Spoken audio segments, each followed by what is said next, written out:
if you're going to school, I suggest you go to learn, not to pass. To pass requires something different. It requires you to be obedient.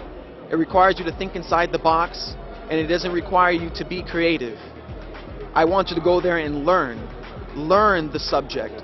Get the books if they don't want to teach you, and you read them, comprehend them, actually learn the subject, be creative, think outside the box, start creating things. Stop, get rid of those Xerox copies of tests and questions and basically bullshit.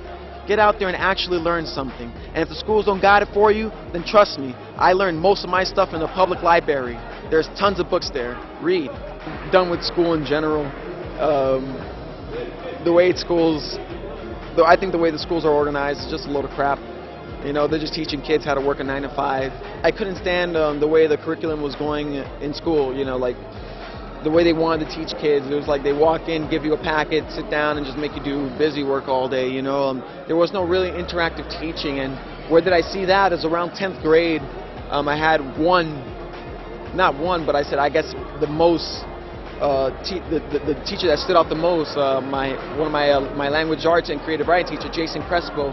You know, he really turned me on to a lot of different books, a lot of different ideas, and just a different way of thinking on how life should be.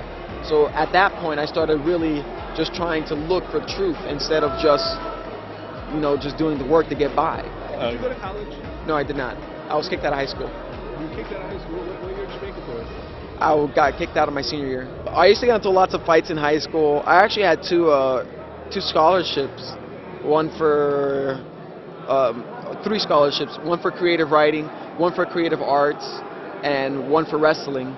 And then but I still got into a lot of fights in high school because I was always a smaller guy and people wanted to pick on me, but I never really, you know, said anything. I would like to hit people first, ask questions later.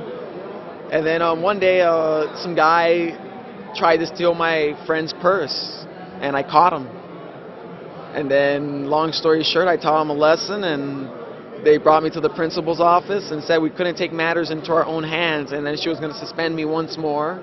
And I just told her, you know, because I was kind of like already pissed, you know, that like this guy stole my friend's purse, and I'm like, well, it's because of people like you, we live in the world we live in today. And then she got really, really mad. So instead of the suspension, it turned into an expulsion.